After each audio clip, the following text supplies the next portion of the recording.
আমার হাতে আমার সামনে চোখের সামনে নির্মমভাবে হত্যা হয়েছে।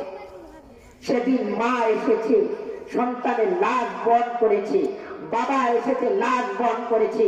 প্রতিবাদ করার মতো ক্ষমতা ছিল না, জবান দিয়ে প্রকাশ করার মতো ছিল না, কার কাছে দাঁড়াবে এরকম মানুষ ছিল না।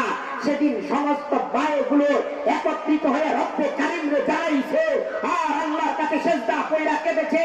আল্লাহ তাআলা ঈমানি মুসলমানদের ঈমানি জজবা আর ঈমান বাড়ায়া দিছে।